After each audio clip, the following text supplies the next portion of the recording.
ketika dia tidak pernah mendatangi majelis ilmu. Dia tidak akan mengenal Rabb-nya dengan sebenar-benar pengenalan. Dia tidak akan mengenal nabinya dengan sebenar-benar pengenalan. Dan begitu pula dia tidak akan mengenal Islam dengan sebenar-benar pengenalan. Maka bagaimana dia akan bisa menjawab pertanyaan malaikat?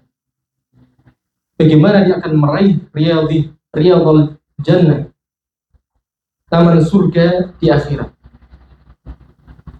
Ikhwatal iman azani Allah wa iyyakum, kita memohon kepada Allah SWT berkumpulnya kita di majelis ini semoga menjadi amalan yang murni untuk Allah SWT karena melaksanakan perintah Allah dan Nabi-Nya sallallahu alaihi wasallam, dan kita memohon agar duduknya kita di majelis ini sebagai pemberat timbangan amal kita di akhirat.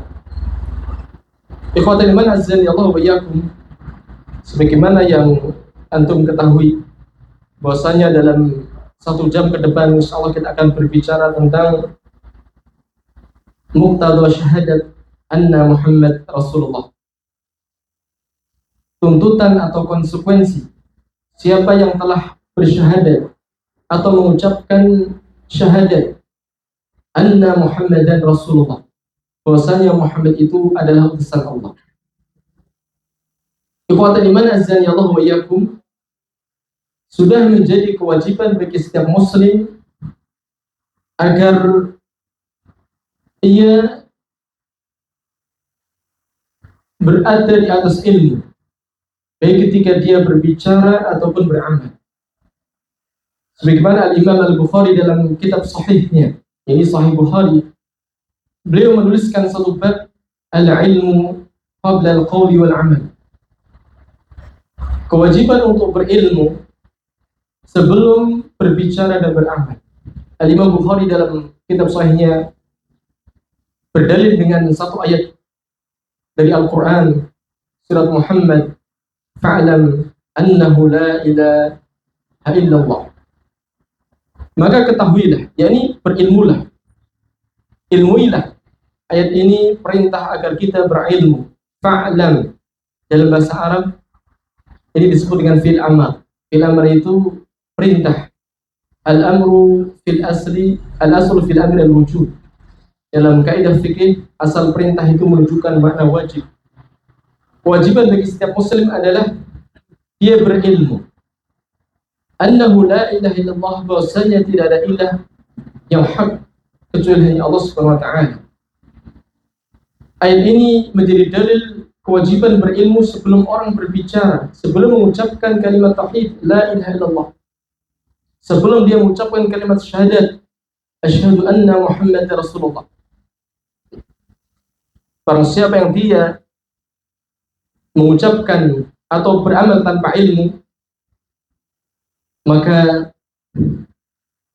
bisa dikatakan sia-sialah amalnya. Sia-sia amalnya.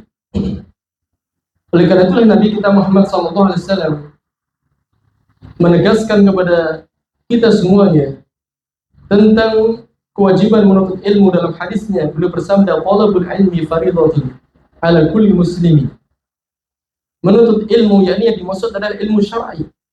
Bagaimana seseorang itu bisa mengenal Rabb-nya, bagaimana seseorang itu bisa mengenal agamanya, mengenal Rasulnya, sehingga dia bisa melaksanakan tuntutan-tuntutannya. Ini yang dimaksud Nabi SAW. Bahwasanya menuntut ilmu ini, yakni ilmu agama ini adalah fardhah, kewajiban yang maknanya sangat ditekankan, kewajiban yang paling wajib bagi setiap muslim laki-laki dan perempuan. Ketika seseorang tidak melaksanakan kewajiban, maka dalam kaidah ia terjatuh ke dalam perbuatan dosa. Karena kewajiban apabila dilaksanakan bernilai pahala, dan ketika tidak dilaksanakan maka bernilai dosa. Ikhwatul iman azani Allah wa iyyakum, kita ketahui bahwasanya tidak sah keislaman seseorang sampai dia bersyahadat yakni bersaksi bahwasanya tidak ada ilah, tidak ada sesembahan yang hak, tidak ada Tuhan kecuali hanya Allah Subhanahu wa taala.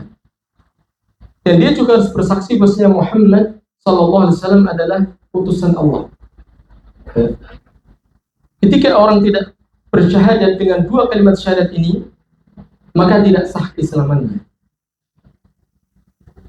Kemudian muncul pertanyaan, apakah setiap orang yang sudah mengucapkan dua kalimat syahadat ini berarti sudah benar keislamannya?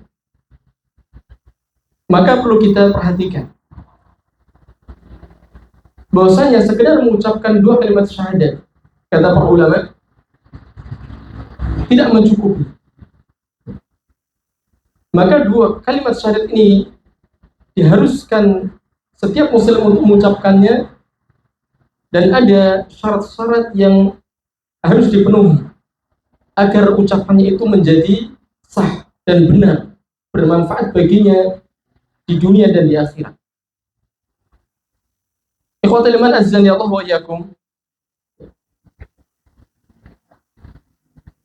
Meskipun pembahasan kita adalah terkait dengan tuntutan syahadat kerasulan Muhammad SAW, akan tetapi sedikit kita akan berbicara tentang yang lebih utama, yakni bersyahadat atas ketuhanan Allah Subhanahu wa taala.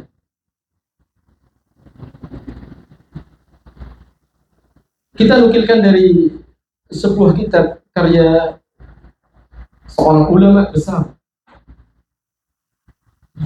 Fadilatul Syekh Shalih Fauzan hafizahullah taala. Beliau menyebutkan tentang makna dua syahadat. Ya. Yang semestinya bagi kita semua untuk mengetahui, ikhwan. Kita baca, berkata Syekh,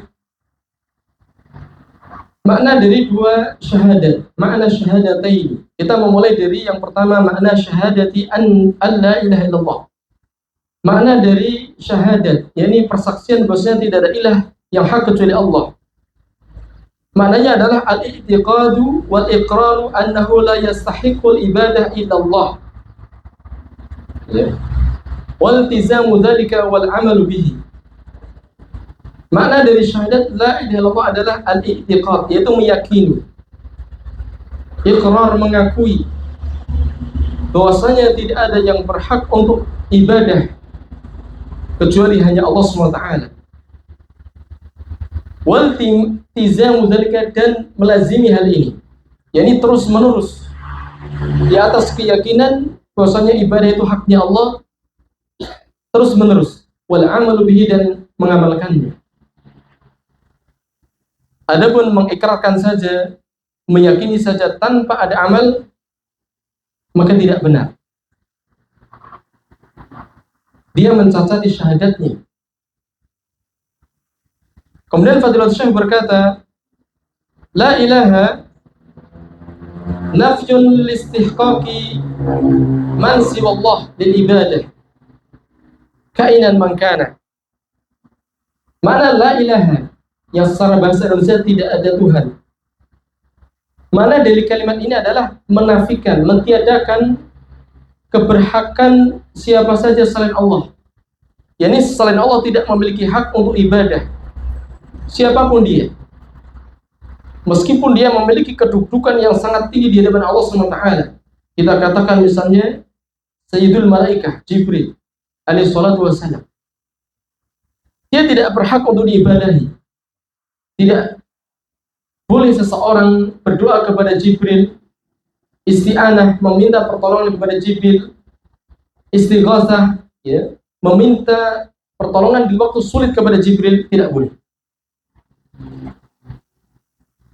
Begitu pula kepada para nabi, misalnya kepada Nabi kita Muhammad SAW, Sayyidul Anbiya wal Mursalin, pemimpinnya para nabi dan rasul.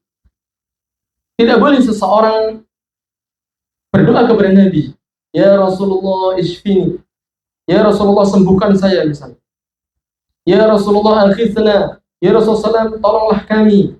istighatsah kepada Nabi. Ini tidak boleh. Ya. Ini makna dari la ilaha. Tidak ada yang berhak untuk ibadah selain Allah SWT, siapapun dia. Terlebih yang derajatnya lebih rendah daripada Nabi SAW. Seorang wali, meskipun ia mencapai kedudukan tertinggi, tidak boleh. Ini makna dari la ilaha. Orang yang mengucapkan syahadat ini, dia dituntut untuk tidak mengarahkan ibadahnya kepada selain Allah SWT. Kemudian makna illallah adalah isbatun listihqaqillahi wahdah. Makna illallah secara bahasa adalah kecuali hanya Allah. Tidak ada Tuhan kecuali Allah. Maknanya adalah isbatun listihqaqillahi wahdah, menetapkan keberhakannya Allah saja. Maknanya adalah hadhil kalimat. Makna dari kalimat ini secara global, la ilaha illallah adalah la ma'buda bihaqqin illallah. Artinya tidak ada sesembahan yang benar kecuali Allah. Tidak ada sesembahan yang benar kecuali Allah. Yakni seluruh sesembahan selain Allah Ta'ala yang disembah oleh manusia, apapun ia, maka semuanya itu batil. Hanya Allah satu-satunya yang benar, yang berhak untuk diibadahi. Nah, di sana ikhwan rahmani Allah wa yakum, ada beberapa tafsir dari kalimat tauhid, tapi semua tafsir itu batilah. Semua tafsir itu tidak benar. Tafsir yang benar adalah tafsir yang apa dikatakan oleh para ulama, yaitu la ma'buda bihaqqin illallah. Tidak ada yang disembah dengan benar kecuali hanya Allah. Yani semua yang disembah selain Allah itu batil. Ya. Nah, kita akan sedikit membacakan tafsir-tafsir yang batil itu, supaya kita mengetahui bahwasanya tafsir yang tidak benar, kita bisa mewaspadai dan berhati-hati dan menjauhinya, dan mengingatkan umat dari tafsir yang salah ini. Di sini Fadilatul Syekh menyebutkan yang pertama, ya, la ma'buda illallah. Ada tafsir la ilaha illallah dengan tafsir la ma'buda illallah. La ilaha illallah artinya tidak ada Tuhan kecuali Allah. Ditafsirkan la ma'buda illallah, tidak ada sesembahan kecuali Allah. Ini tafsir yang batil. Ini bertentangan dengan tuntutan dari la ilaha illallah itu sendiri. Ya. Ketika orang mengatakan dengan tafsir la ma'buda illallah, tidak ada Tuhan kecuali Allah, berarti konsekuensinya semua yang disembah adalah Allah. Karena kenyataan di muka bumi ini banyak Tuhan yang disembah selain Allah SWT. Ada yang menyembah malaikat, ada yang menyembah nabi, ada yang menyembah wali, ada yang menyembah bahkan hewan, sapi, ya, ada yang menyembah gunung dan seterusnya. Ketika orang menafsirkan la ilaha illallah dengan la ma'buda illallah, tidak ada yang disembah kecuali Allah, berarti konsekuensinya semua yang disembah itu adalah Allah SWT. Maka ini penafsiran yang batil. Ini bertentangan dengan makna tauhid yang sebenarnya. Ya.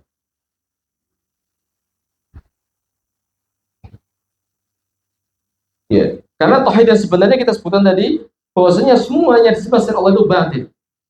Ya. Kalau kita menafsirkan sebagaimana yang kita sebutkan la ma'buda illallah, tidak ada yang disembah kecuali Allah, maka maknanya semua yang disembah, baik itu yang benar ataupun yang batil, adalah Allah. Itu yang dikatakan oleh Fadilul. Maka tafsir ini batil. Ya. Ketika Anda mengetahui ada orang yang menerjemahkan atau menafsirkan la ilaha illallah maknanya tidak ada Tuhan kecuali Tuhan atau kecuali Allah, maka tafsir ini tidak benar. Kemudian ada lagi tafsir yang kedua, la khalaqa illallah. La ilaha illallah ditafsirkan la khaliqa, la khaliqa illallah. Tidak ada pencipta kecuali Allah. Ini pun tafsir yang batil. Ya. Karena la khaliqa, tidak ada pencipta kecuali Allah, ini adalah bagian dari tafsir la ilaha illallah, bukan inti atau tafsir la ilaha yang sebenarnya. Ya. Dan bukan itu yang dimaksud oleh Allah SWT.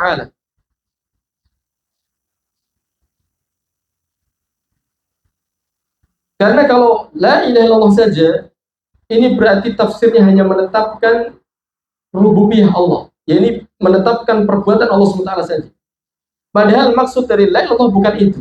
Akan tetapi maksud dari Allah adalah menetapkan rububiyah Allah, bahwasanya Allah Ta'ala itu memiliki sifat-sifat perbuatan, mencipta, menghidupkan, mematikan, mengatur alam.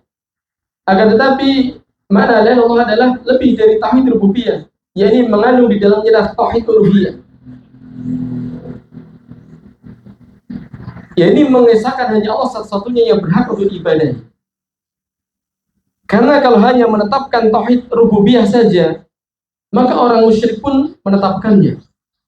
Orang musyrik mengakui bahwasanya Allah adalah pencipta. Allah Ta'ala berfirman, "Wa in sa'altahum man khalaqas samawati wal ard la yaqulunna Allah." Jika engkau tanyakan kepada mereka siapakah pencipta langit dan bumi, maka orang musyrik akan menjawab dengan tegas, la yaqulunna. Bagi antum yang pernah belajar bahasa Arab, di sini ada dua penegasan, lam taukid dan nun taukid. Artinya orang musyrik tidak ragu-ragu dengan tauhid rububiyah. Maka penafsiran la ilaha illallah dengan la khaliqa, tidak ada pencipta kecuali Allah, itu tafsir yang tidak tepat. Karena ini adalah bagian saja, bukan maksud dari tafsir tauhid uluhiyah. Sedangkan para nabi dan rasul, mereka diutus untuk menyuruhkan manusia meninggalkan semua yang disembah, hanya menetapkan satu sembah Allah SWT. Sebagaimana Allah Ta'ala berfirman, wa laqad ba'atsna fi kulli ummatin rasulan an i'budullaha wajtanibut taghut. Dan sungguh kami telah mengutus kepada setiap rasul, kepada setiap umat seorang rasul yang seruan dakwahnya adalah sembahlah Allah saja, jauhilah semua sembahan selain Allah SWT. Ini adalah tafsir dari la ilaha illallah. Kemudian di sana juga ada tafsir yang batilah, yakni la hakimiyata illallah. Tidak ada hakim kecuali Allah, ya. Sedangkan tafsir ini, ikhwan, sebagian ulama mengatakan tafsir la hakimiyah, tidak ada hakim kecuali Allah, itu adalah bagian dari tauhid rububiyah. Atau ada yang mengatakan bagian dari tauhid uluhiyah. Artinya tafsir seperti ini tidak mewakili dari tafsir tauhid la ilaha illallah. Ya.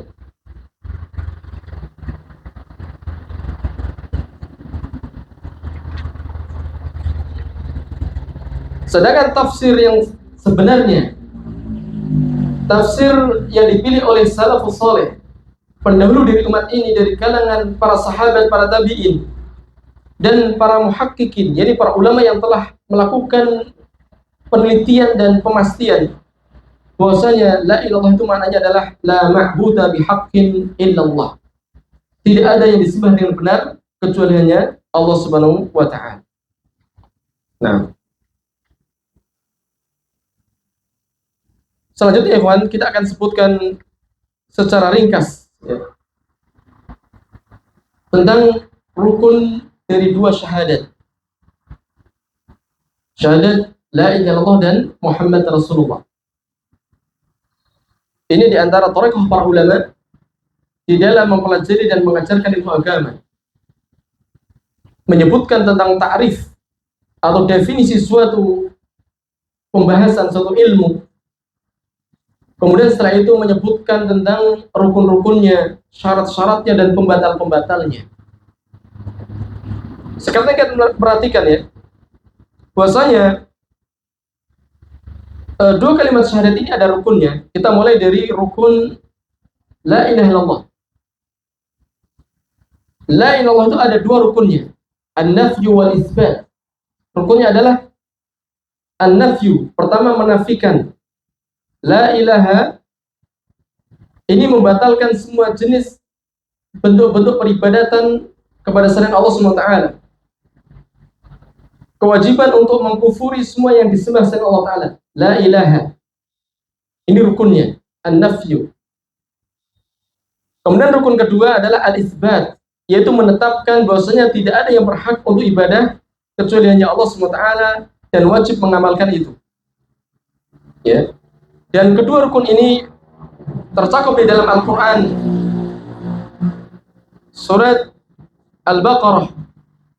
Wa may yakfur bit-taghut wa yu'min billahi faqad istamsaka bil urwatil wuthqa.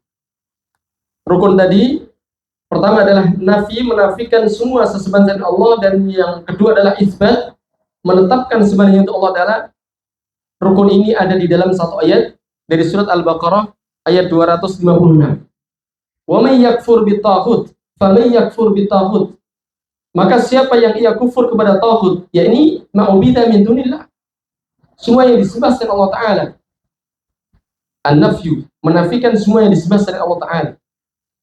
Wa yu'min billahi, dan ia beriman hanya kepada Allah, yakni al-isbat, menetapkan satu-satunya yang memiliki hak ibadah hanya Allah SWT. Faqad istamsaka bil urwatil wuthqa, maka sungguh dia telah berpegang dengan tali yang kokoh. Ya. Ini adalah rukun dari la ilaha illallah. Ada dua rukunnya, an-nafyu wal isbat. Rukun ikhwan wajib terpenuhi. Jika rukun tidak terpenuhi, maka tidak sah suatu ibadah, berarti ibadah itu batilah. Ya. Sebagaimana antum ketika wudu, ketika sholat, antum ketahui ada rukun-rukunnya. Ketika antum tidak memenuhi rukunnya, maka kita katakan wudunya tidak sah, sholatnya tidak sah. Begitu pula ketika seseorang mengucapkan la ilallah, tetapi dia berdoa kepada selain Allah, dia roja atau berharap kepada selain Allah, bertawakal kepada selain Allah, maka batal syahadat la ilallah. Nah, selanjutnya ikhwan, rukun dari syahadat Muhammad Rasulullah. Syahadat Muhammad Rasulullah laha ruknani, ada dua rukun juga.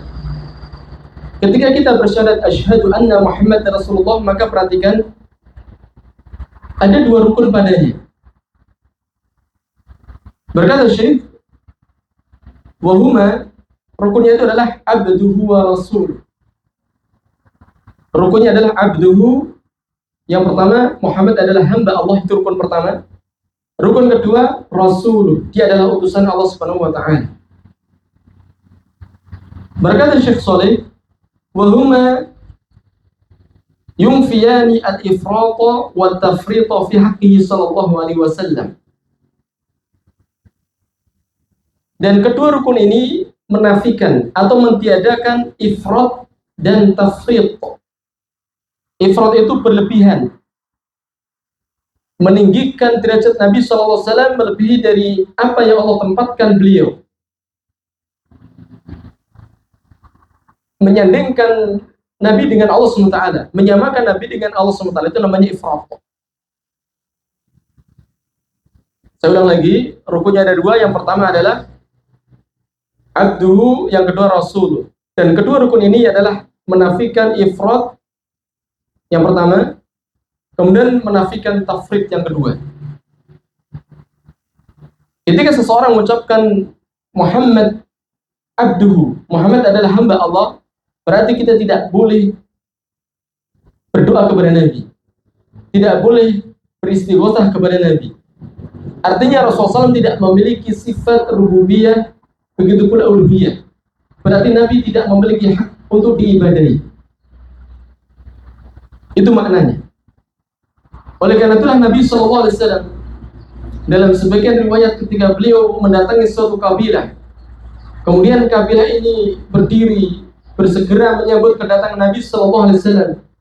Mereka memuji, menyanjung Nabi, anta sayyiduna, engkau adalah pemuka kami, waladu sayyidina, anak dari atau ibnu sayyidina, anak dari pemuka kami. Maka Rasulullah SAW mengajarkan mereka cara yang benar bersikap kepada Nabi SAW. Dari sini kita paham bahwasanya ada kaidah ikhwan, la yajuzu tarkul bayan indal hajah. Tidak boleh meninggalkan penjelasan ketika dibutuhkan. Yani Rasulullah SAW ketika melihat umatnya bersikap berlebihan dalam menyanjung Nabi SAW, maka beliau SAW menjelaskan bahwasanya ini tidak benar.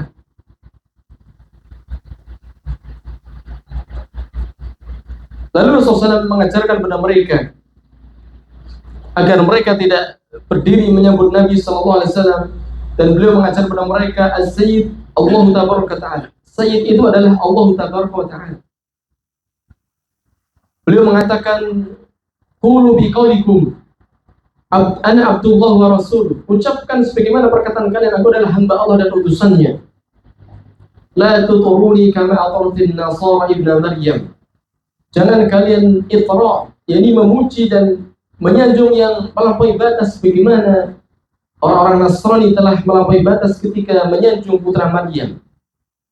Ini yang menyeret kepada penuhanan, sehingga orang-orang Nasrani menuhankan Nabi Isa alaihissalam. Rasulullah SAW memperingatkan umat ini.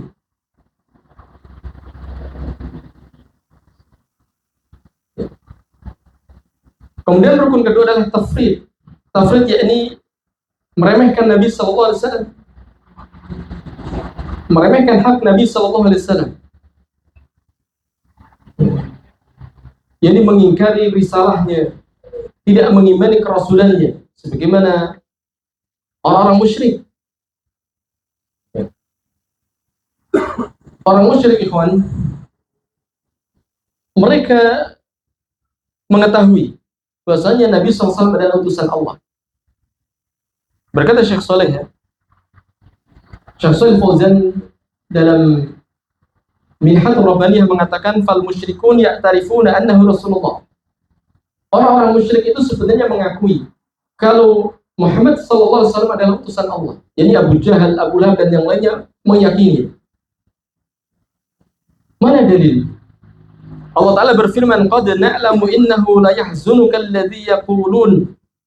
Allah Ta'ala menurunkan ayat, Allah berfirman, sungguh kami tahu sesungguhnya telah membuat engkau sedih perkataan mereka itu, yakni orang-orang musyrik mengingkari kerasulan Nabi sallallahu alaihi wasallam. Lalu Allah Ta'ala jelaskan kepada Nabi, fa innahum la yukadzibunaka.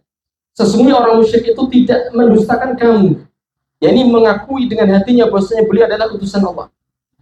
Walakinna zalimina bi ayatillahi yajhadun. Akan tetapi orang-orang zalim itu mereka mengingkari ayat Allah. Ya, ini adalah tafrid, meremehkan, mengingkari Nabi, kerasulan Nabi Muhammad SAW. Atau kata Syekh Saleh, ya,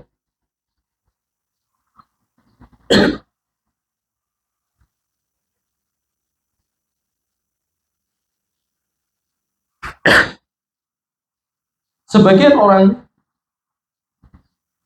dia tafrid dalam mutaba'ah, yakni dalam mengikuti Nabi Sallallahu Alaihi Wasallam. Mereka tidak ittiba kepada Nabi Sallallahu Alaihi Wasallam, tetapi mereka lebih mendahulukan akal mereka, ya, lebih mendahulukan akwal, perkataan-perkataan rijal, orang-orang yang menyelisih dari apa yang dibawa oleh Nabi Sallallahu Alaihi Wasallam. Ya, jadi ketika sampai kepadanya hadis Nabi atau sunnah Nabi Sallallahu Alaihi Wasallam yang sahihah, dia bantah dengan akalnya, dia bantah dengan perkataan orang-orang yang menyelisih sunnah Nabi Sallallahu Alaihi Wasallam. Ini masuk ke dalam tafriq, yakni meremehkan Nabi Sallallahu Alaihi Wasallam.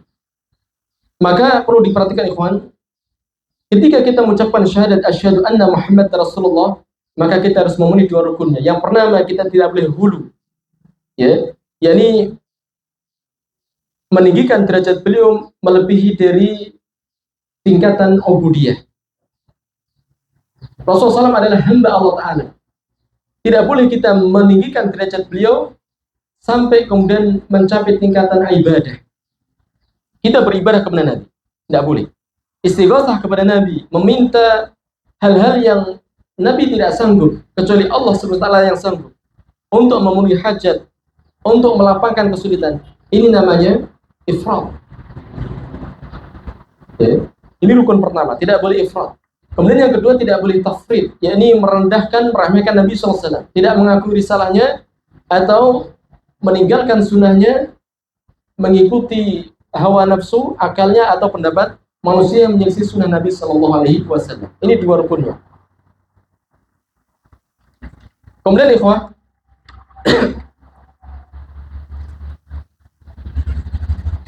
kita akan menyebutkan tentang syarat-syarat dari dua syahadat. Setelah kita melalui dari definisi,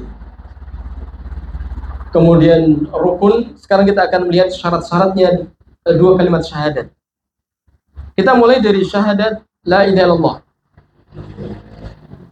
Para ulama menyebutkan bahwasanya kalimat tauhid itu ada 7 syaratnya yang harus dipenuhi.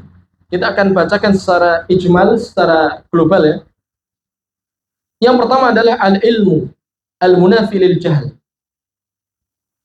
Kita harus mengilmui, jadi mengetahui makna dari la ilaha illallah. Sebagaimana kita sebutkan tadi, bahwasanya tidak ada yang berhak untuk diibadahi kecuali hanya Allah Subhanahu wa taala. Ini adalah syarat yang pertama. Tidak boleh ada kejahilan, keraguan ya. Saya tidak tahu apakah apa sih makna la ilaha illallah misalnya, tidak boleh. Orang mengucapkan tanpa mengilmui, mengetahui maknanya, berarti dia tidak memenuhi syaratnya.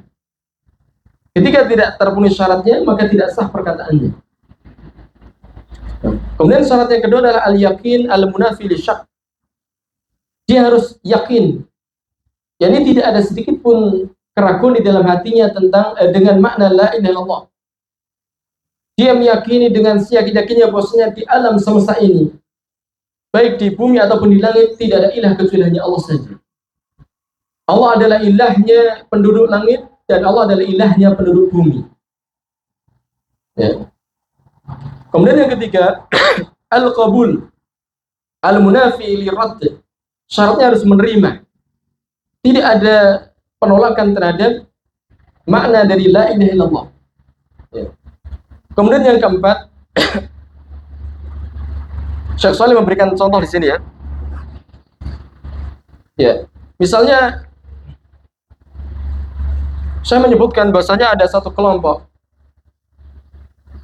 yang mereka mengucapkan kalimat la ilaha illallah, tetapi mereka tidak qabul, ya, tidak menerima terhadap apa yang ditunjukkan oleh kalimat la ilaha illallah.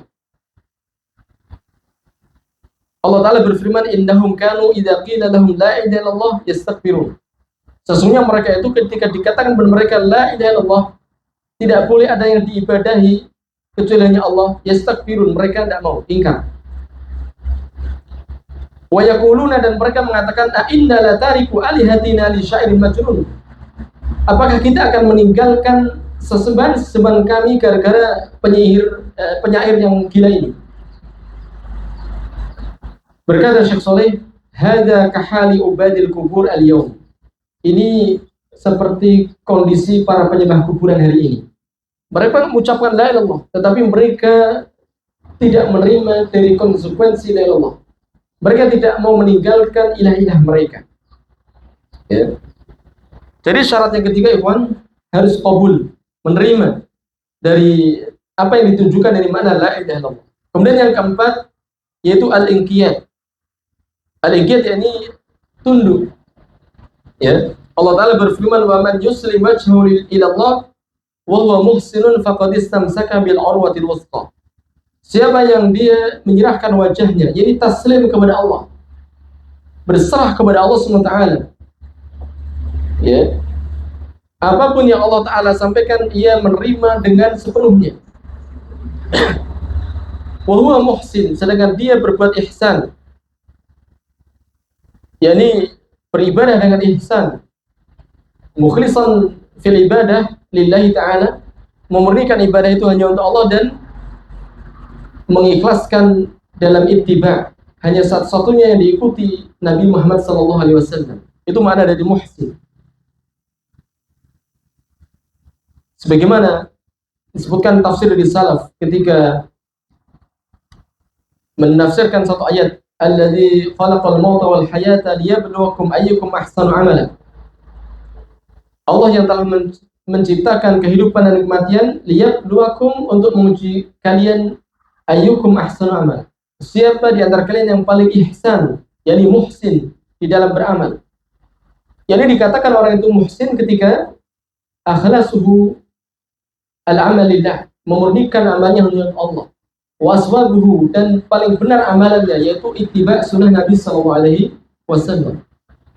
Orang yang menyerahkan wajahnya kepada Allah dan dia berbuat ihsan, maka orang ini, kata Allah, istamsaka bil urwatil wuthqa, dia telah berpegang dengan tali yang kokoh. Nah, ayat ini menjadi dalil tentang syarat dari kalimat tauhid, yaitu harus inqiyad, tunduk, taslim, berserah diri kepada Allah SWT. Kemudian yang kelima adalah asidku, yaitu jujur. Ya, ketika mengucapkan kalimat tauhid la ilaha illallah, maka harus misdaq bi qalbihi, harus dibenarkan dengan hatinya. Ya, harus dibenarkan dengan hatinya. Kalau hanya melafazkan dengan lisannya tetapi hatinya meragukan, maka tidak bermanfaat. Sebagaimana orang munafik, mereka mengucapkan la ilaha illallah di hadapan Nabi SAW, bahkan mereka mengucapkan kami bersaksi engkau adalah utusan Allah, tetapi hati mereka mengkufuri. Ya. Kemudian syarat yang keenam adalah al-ikhlas, yakni tasfiyatul amal min jami' syawa'ib syirk. Artinya memurnikan seluruh amal dari berbagai macam noda-noda kesyirikan. Itu syarat dari la ilaha illallah. Tidak boleh ada amalannya yang ditujukan kepada selain Allah. Seluruh amalannya, baik amalan yang batinah, yang bersifat batin, yakni tidak nampak dalam hati, ataupun amalan yang zahirah, amalan yang kecil ataupun yang besar, tidak boleh ia campurkan dengan kesyirikan. Ini adalah syarat dari la ilaha illallah yang keenam. Kemudian syarat yang ketujuh adalah al-mahabbah, yaitu cinta terhadap kalimat tauhid dan yang ditunjukkan oleh kalimat tauhid. Begitu pula mencintai orang-orang yang mengamalkan kalimat tauhid. Ya. Ini 7 syarat yang perlu kita perhatikan dan kita wujudkan agar ucapan tauhid kita itu bermanfaat di hadapan Allah Subhanahu wa taala. Sekarang kita lanjut, ikhwan. Syarat dari syahadat anna Muhammad Rasulullah. Ketika orang bersyahadat Muhammad Rasulullah, maka dia harus memperhatikan syarat-syaratnya. Yang pertama adalah al-i'tiraf bi risalatihi wa i'tiqadiha batinan fil qalbi. Yang pertama adalah mengakui kerasulannya secara lisan, secara zahir, dengan lisannya mengucapkan asyhadu anna Muhammad Rasulullah, kemudian meyakini kerasulannya dengan batin, yakni di dalam hatinya. Ini syarat yang pertama. Syarat yang kedua, an-nutqu bidzalika wal i'tiraf bihi zahiran. Ya. Syarat yang kedua adalah mengucapkan dengan lisannya secara zahir. Kemudian syarat ketiga adalah al-mutaba'ah, yakni mengikuti Nabi Sallallahu Alaihi Wasallam. Maksudnya adalah mengamalkan apa yang dibawa oleh Nabi Sallallahu Alaihi Wasallam dengan benar. Ya. Adapun ikhwan, orang yang bersyahadat dengan lisannya, ya, dengan hatinya juga, akan tetapi dia tidak mutaba'ah. Ya. Kata Syekh Saleh, maka dilihat, jika sama sekali dia tidak mengikuti Nabi, yakni tidak sholat, tidak puasa Ramadan, tidak menunaikan zakat, sama sekali tidak mengikuti Nabi SAW, fahadha kafir. Meskipun dia mengaku dengan lisan, dengan hatinya, tapi dia tidak ittiba kepada Nabi SAW, maka tidak sah syahadatnya. Syekh mengatakan fa idza lam yuti'hu fi syai'in fa hadza kafir. Kalau hanya bersaksi dengan lisannya dan hatinya asyhadu anna Muhammad Rasul, tapi dia tidak ittiba sama sekali, tidak pernah sholat, tidak pernah puasa Ramadan, sama sekali tidak pernah mengikuti Nabi sallallahu alaihi wasallam, maka kafir, percuma. Maka syaratnya harus ittiba kepada Nabi sallallahu alaihi wasallam. Bagaimana jikalau dia ittiba kepada Nabi dalam sebagian perkara dan tidak dalam sebagian perkara yang lainnya? Maka kata Syekh, fahada syahadatuhu naqisah. Kalau demikian syahadatnya itu kurang, tidak lengkap. Dia sholat, dia puasa, tetapi ada sebagian sunnah Nabi SAW dia tidak ikuti, maka syahadatnya tidak sempurna. Ya, yang ini sesuai dengan sejauh mana dia meninggalkan ittiba kepada Nabi SAW. Semakin dia itu banyak menyelisih sunnah Nabi, maka semakin kurang syahadatnya kepada kerasulan Muhammad SAW. Kemudian syarat yang keempat, tasdiquhu fi ma akhbara bihi minal ghuyub al-madiyah wal mustaqbalah. Yani membenarkan apa saja yang dikabarkan Nabi sallallahu alaihi wasallam. Baik itu perkara-perkara yang gaib atau yang musyahadah yang nampak. Perkara yang sudah lampau atau yang akan datang. Sebagian ulama menyebutkan baik itu yang dikabarkan Nabi SAW adalah tentang rohnya. Karena ini adalah tugas terbesar para nabi dan rasul, adalah menyampaikan kepada umat manusia, menjelaskan kepada umat manusia siapa roh mereka, Tuhan mereka. Yani Rasulullah SAW menjelaskan tentang Allah SWT. Ketika Rasulullah SAW mengabarkan tentang nama-nama dan sifat-sifatnya, maka kewajiban kita adalah membenarkan semua yang dikabarkan Nabi SAW. Masuk ke dalamnya adalah ketika Rasulullah SAW mengabarkan tentang para nabi zaman dahulu dan umat-umatnya, maka kita benarkan. Atau misalnya Rasulullah SAW mengabarkan hal-hal yang akan terjadi, baik itu yang di dunia ataupun di akhirat. Misalnya di dunia Rasulullah SAW mengabarkan di zaman itu nanti Romawi dan Persia akan menjadi perbendaharaan kaum muslim, dan itu telah terwujud. Rasulullah SAW menyebutkan bahwasanya kerajaan umatku akan mencapai timur dan barat bumi, dan itu telah terwujud. Rasulullah SAW mengabarkan min asyratis sa'ah, di antara tanda-tanda besar kiamat misalnya, nanti akan muncul Dajjal, ya. Kemudian turunnya Nabi Isa alaihissalam, Ya'juj Ma'juj, matahari terbit dari barat dan seterusnya. Maka wajib kita imani. Kita benarkan semua berita Nabi SAW. Atau yang dikabarkan Nabi SAW terkait dengan perkara akhirat. Apa yang terjadi setelah orang itu meninggal atau sebelum meninggal. Yani muqaddimatul maut. Ketika orang berada di sakratul maut, dia akan melihat sesuatu yang gaib, yang tidak dilihat oleh manusia. Rasulullah mengabarkan akan didatangi oleh para malaikat sejauh mata memandang. Kemudian setelah kematian, apa yang akan terjadi di alam barzakh atau alam kubur. Kemudian perjalanan setelahnya sampai manusia itu masuk surga dan neraka. Maka kewajiban kita adalah membenarkan semua yang dikabarkan Nabi Sallallahu Alaihi Wasallam. Selama itu telah sah dari Nabi Sallallahu Alaihi Wasallam. Tidak boleh kita membantah dengan akal kita, membantah dengan pendapat-pendapat manusia. Kemudian yang kelima, syaratnya adalah mahabbatuhu asyaddu min mahabbati nafsi wal mali wal walidi wa nas ajma'in. Mencintai Nabi SAW dengan kecintaan yang lebih daripada kecintaan seseorang pada dirinya, daripada kecintaan seseorang terhadap harta, terhadap anak, orang tua, dan seluruh manusia. Berkata Syekh Abdul Razak, kenapa demikian? Karena Rasulullah SAW itu aula bil mu'minin.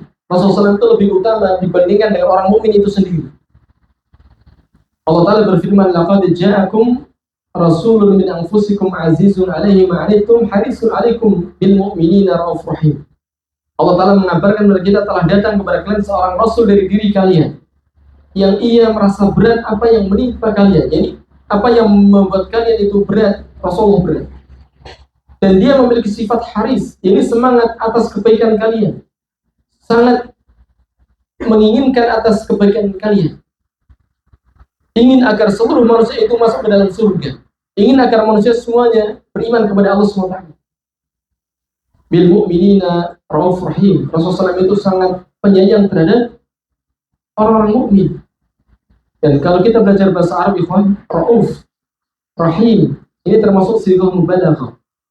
Sayangnya Nabi kepada kita melebihi sayangnya orang tua kita kepada kita. Oleh karena itulah kata Syekh Abdul Razak, Rasulullah lebih utama dibandingkan dengan diri kita sendiri. Maka sudah sepatutnya kita lebih mencintai Nabi SAW daripada anak kita, harta kita, dan seluruh manusia. Dan itu adalah syarat dari syahadat Muhammad Rasulullah. Dan ketika itu Umar bin Khattab pernah mengatakan, ya Rasulullah, bahwasanya engkau lebih aku sukai daripada keluarga aku, ya, kecuali diriku sendiri. Lalu Rasulullah mengatakan, tidak, wahai Umar, sampai aku lebih engkau cintai daripada dirimu sendiri. Kemudian Umar pun meralat perkataannya, ya Rasulullah sekarang Anda lebih aku cintai daripada diriku sendiri. Al-ana ya Umar. Nah, sekarang baru benar. Ini adalah syarat dari syahadat Muhammad Rasulullah. Semoga Allah Ta'ala memberikan kita taufik untuk bisa memenuhi syarat-syarat ini. Kemudian yang keenam, ini yang terakhir, ikhwan, taqdimu qawlihi ala qawli kulli ahadin wal amal bi sunnatihi. Syarat yang keenam adalah mendahulukan sabda Nabi. Ya. Dibandingkan dengan perkataan siapapun. Dan kita harus mengamalkan sunnah Nabi sallallahu alaihi wasallam. Ya. Allah Ta'ala berfirman, "Fala wa rabbika la yu'minun hatta yuhakkimuka fima shajara bainahum, thumma la yajidu fi anfusihim harajan mimma qadaita wa yusallimu taslima." Allah Ta'ala bersumpah bahwasanya mereka tidak sampai masuk ke dalam tingkatan mukmin, yakni beriman, sehingga mereka menjadikan Nabi sebagai hakimnya terhadap semua yang mereka perselisihan. Jadi semua permasalahan kita, Nabi SAW adalah pemutusnya. Tidak boleh kita singkirkan sabda Nabi, kita dahulukan perkataan manusia, siapapun dia. Kemudian, ikhwan, tidak mendapati haraj, yakni berat dengan keputusan Nabi SAW, dan mereka taslim dengan sebenar-benarnya. Oleh karena itulah Imam Malik rahimahullah ta'ala, beliau mengatakan, kullu man yukhadu wa yutraku illa sahibu hadal maqam, atau kama qala. Semua orang itu bisa diterima perkataannya kalau memang perkataannya itu sesuai dengan Al-Quran dan Sunnah. Yang dimaksud adalah para ulama tentunya. Dan bisa juga ditinggalkan siapapun dia, meskipun dia adalah misalnya Imam Abu Hanifah, Imam Malik, Imam Syafi'i, Imam Ahmad, Syekhul Islam Ibnu Taimiyah, Ibnu Al-Qayyim. Jika perkataannya menyelisihi sunnah Nabi SAW, kita tinggalkan.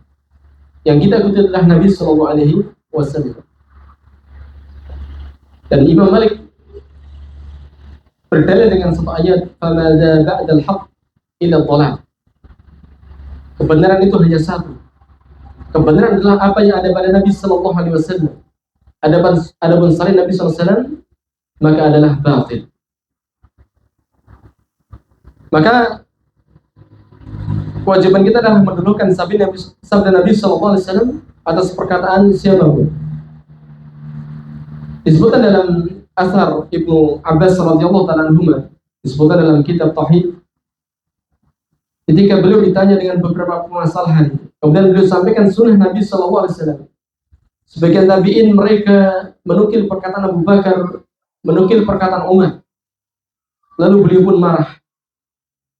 Beliau mengatakan, aku sampaikan kepada kalian sabda Nabi, kalian membantah dengan perkataan Abu Bakar dan Umar.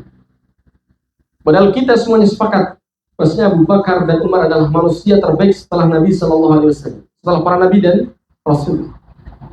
Tetapi meskipun demikian, perkataan mereka tidak boleh kita dahulukan, meninggalkan sunnah Nabi SAW. Kemudian Ibnu Abbas mengatakan hampir-hampir akan turun hujan batu dari langit. Dengan sebab apa? Membantah sabda Nabi dengan perkataan orang terbaik. Maka syarat dari syahadat Muhammad Rasulullah adalah mendahulukan sabdanya melebihi dari perkataan siapapun. Kemudian yang terakhir, ikhwan, yaitu terkait dengan muqtada syahadatain, konsekuensi atau tuntutan dari dua syahadat. Kita mulai yang pertama, muqtada syahadati an la ilaha illallah. Tuntutan atau konsekuensi dari syahadat la ilaha illallah. Huwa tarku ma siwallah min jami'il ma'budat, yaitu meninggalkan apa saja yang disembah selain Allah Ta'ala. Ya. Di sini saya memberikan beberapa contoh. Fakasirun mimman yaquluha. Banyak orang yang mengucapkan la ilaha illallah. Banyak yang mengucapkan la ilaha illallah. Wa huwa yukhalifu muqtadaha, tapi dia menyelisih dari konsekuensinya. Wa yuthbitul ilahiyyah al-manfiyah. Mereka menetapkan ketuhanan yang sebenarnya dinafikan. Ya. Lil makhlukin. Mereka menetapkan adanya ilah-ilah yang sebenarnya dinafikan untuk makhluk. Seperti contohnya al-kubur, masyahid, tawagid, asyar, ahjar. Mengucapkan Allah tapi dia masih beribadah kepada kubur, beribadah kepada tempat-tempat bersejarah, ya. Beribadah kepada tagut-tagut, pepohonan, beribadah kepada batu. Ketika diserukan kepada tauhid, ya, mereka mengingkarinya, ya. Mereka menentangnya.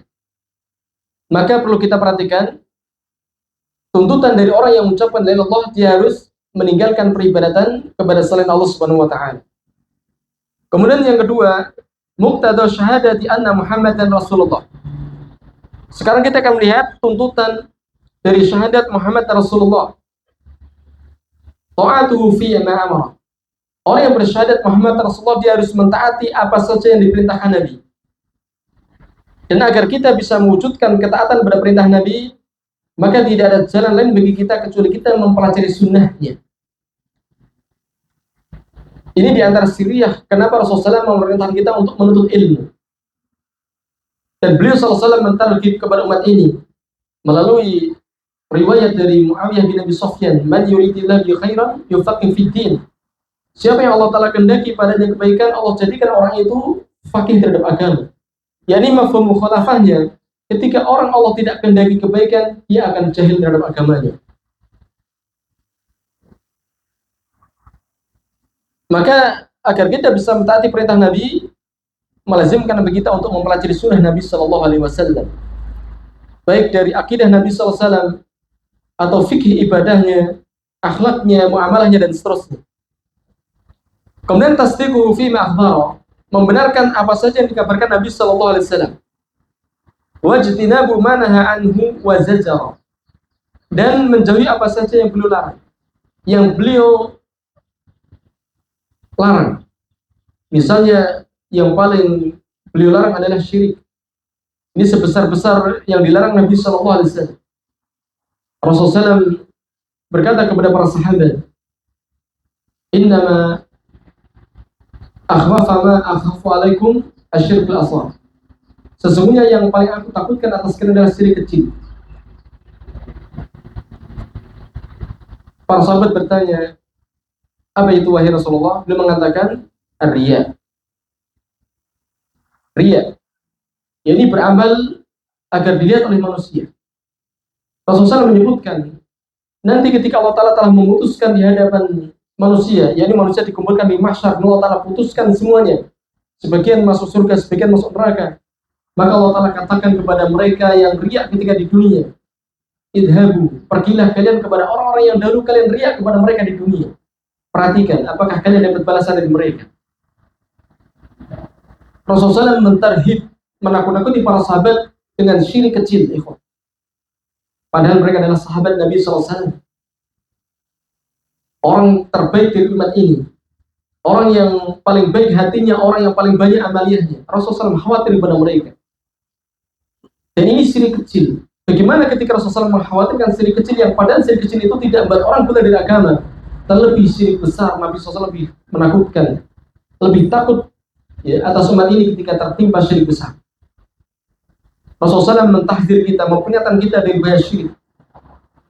Dan bersama dengan itu, ikhwan, Rasulullah SAW mengabarkan bahwasanya nanti akan ada umat ini yang mereka menyembah berhala sebelum tegaknya hari kiamat. Dan ini adalah sebesar-besar dari yang dilarang Nabi Sallallahu Alaihi Wasallam. Kemudian, wa alla yu'badallahu illa bima syara'. Tuntutannya syahadat Muhammad Rasulullah adalah kita tidak beribadah kepada Allah kecuali dengan apa yang disyaratkan Nabi Sallallahu Alaihi Wasallam. Tidak boleh kita beribadah kecuali dengan apa yang diajarkan Nabi Sallallahu Alaihi Wasallam. Dan Nabi Sallallahu Alaihi Wasallam bersabda, "Man 'amila 'amalan laisa 'alaihi amruna fahuwa radd." Ini sebagai mizan timbangan amalan zahir. Siapa yang beramal yang amalnya tidak sebagaimana kami perintahkan, amalan itu tertolak. Maka tidak boleh seseorang beribadah kepada Allah kecuali dengan apa yang disyaratkan Nabi Sallallahu Alaihi Wasallam. Yani kita diperintahkan untuk mencukupkan diri dengan sunnah Nabi Sallallahu Alaihi Wasallam, meninggalkan selain dari sunnah yaitu berupa bid'ah-bid'ah, ya, dan perkara-perkara khurafat. Nah, ini adalah tuntutan dari dua syahadat, ikhwan. Sebenarnya di sini Fadilatul Syekh Hafizullah Ta'ala Syekh Shalih Fauzan menutup pembahasan dengan nawaqidus syahadatain. Ini pembatal dari dua syahadat. Sebagaimana ketika antum belajar wudu, ya, antum mempelajari syaratnya, mempelajari rukunnya, mempelajari kewajiban atau sunnahnya, ya. Begitu pula antum mempelajari pembatalnya. Maka di sini Fadilatul Syekh setelah menyebutkan tentang tuntutan-tuntutan dari dua syahadat, beliau mengikuti dengan nawaqidul syahadatain, pembatal dari dua kalimat syahadat. Karena dua syahadat adalah dua hal yang membuat seseorang itu dengan mengucapkan keduanya dia akan masuk ke dalam Islam. Yang dengan mengucapkan dua kalimat itu berarti dia dituntut untuk mengakui dengan apa yang ditunjukkan oleh dua syahadat itu. Dan dia harus melazimi ini dengan melaksanakan dari konsekuensinya, yaitu berupa menunaikan syariat-syariat Islam. Maka ketika seseorang merusak dari kelaziman ini, maka berarti dia telah membatalkan perjanjiannya itu. Asyhadu an la ilaha illallah, asyhadu anna Muhammad Rasulullah. Dia telah merusak perjanjiannya. Ya. Nah, pembatal-pembatal keislaman itu banyak, ikhwan. Ya. Pembatal-pembatal keislaman banyak. Para fuqaha telah menuliskan hal itu dalam kitab-kitab fikih mereka. Bahkan mereka punya bab khusus yaitu bab riddah. Akan tetapi dari bab itu ada 10 hal, ya, yang paling utama dari pembatal-pembatal keislaman sebagaimana yang dikatakan oleh Syekh Muhammad bin Abdul Wahhab rahimahullah taala. Kita sebutkan secara ijmal saja, ikhwan. Pembatal dari dua syahadat yang pertama adalah asyirku fi ibadatillah, yaitu berbuat syirik dalam ibadah kepada Allah SWT. Karena Allah Ta'ala berfirman, innallaha la yaghfiru an yushraka bihi wa yaghfiru ma duna dzalika liman yasha. Sesungguhnya Allah Ta'ala tidak akan mengampuni jika Allah Ta'ala disekutukan. Ini menunjukkan bahwasanya syirik itu dosa besar yang Allah tidak ampuni ketika orang tidak bertobat. Berarti batal keislamannya. Ini tentunya adalah syirkun akbar. Adapun syirkun asghar tidak sampai membatalkan Islam. Kemudian yang kedua, menjadikan perantara antara dirinya dengan Allah SWT. Ya, menjadikan perantara antara dirinya dengan Allah SWT. Dia berdoa kepada perantara itu, meminta kepada perantara itu syafaat. Ya. Ini adalah pembatal keislaman. Misalnya orang datang kepada kuburnya seorang wali, kemudian dia meminta, ya wali Allah, saya meminta ini itu, sampaikan kepada Allah Ta'ala. Itu namanya wasaid, menjadikan perantara antara dirinya dengan Allah SWT. Ini termasuk membatal keislaman. Ini adalah hakikat dari kesyirikan orang-orang musyrik di zaman Nabi SAW. Abu Jahal, Abu Lahab, mereka tahu bahwasanya Lata, Uzza itu tidak bisa mengabulkan doa mereka. Yang mengabulkan doa mereka adalah Allah SWT. Tetapi mereka jadikan Lata, Uzza dan yang lainnya sebagai wasaid perantara antara mereka dengan Allah SWT. Ma na'buduhum illa liqarribuna ila Allah zulfa. Tidaklah kami beribadah kepada Lata, Uzza dan yang lainnya kecuali untuk mendekatkan diri kepada Allah SWT. Ini adalah hakikat dari kesyirikan orang-orang musyrik dahulu. Kemudian yang ketiga, tidak mengkafirkan orang musyrik atau orang yang dikafirkan oleh Allah dan Rasulnya. Misalnya Allah Ta'ala mengatakan, innal ladzina kafaru min ahlil kitab wal musyrikin, sesungguhnya orang kafir dari kalangan ahli kitab dan orang musyrik.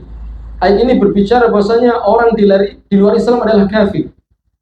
Sebagaimana kita dikatakan kafir oleh mereka, kita juga kufur kepada ilah-ilah mereka dan mereka mengatakan kita kafir. Ya.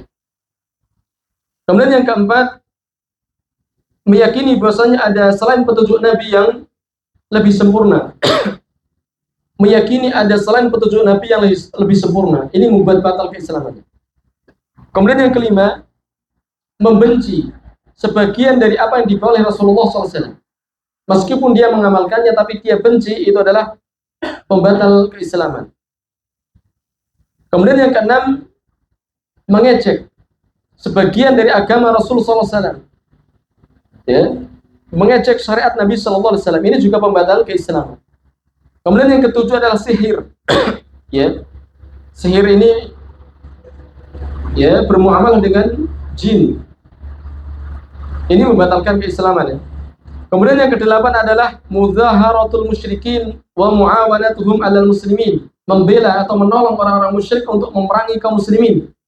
Ini juga membatalkan keislaman. Yang kesembilan, man i'taqada anna ba'dhan nas yas'ahu al-khuruj an syariati Muhammad sallallahu alaihi wasallam. Meyakini bahwasanya orang boleh keluar dari syariat Nabi. Si fulan itu sudah mencapai tingkatan tinggi, dia tidak perlu mengikuti syariat Nabi sallallahu alaihi wasallam, tidak perlu sholat, puasa. Nah, ini pembatal keislaman. Ya. Meyakini bolehnya keluar dari syariat Nabi sallallahu alaihi wasallam, pembatal keislaman. Kemudian yang terakhir adalah al-i'rad an dinillah. Berpaling dari agama Allah, la yata'allumuhu wa la ya'malu bihi. Tidak mau mempelajari dan tidak mau mengamalkannya. Masa bodoh, tidak pengen tahu tentang agama Allah SWT, tidak mau belajar, terlebih mengamalkannya. Ini adalah pembatal keislaman. Nah, ikhwan, semoga apa yang kita baca, apa yang kita bicarakan bersama bermanfaat dan semoga Allah Ta'ala memberikan taufik kepada kita dan semuanya. Alhamdulillahirabbil alamin wassalatu wassalamu ala nabiyyina Muhammadin wa ala alihi washabihi ajmain.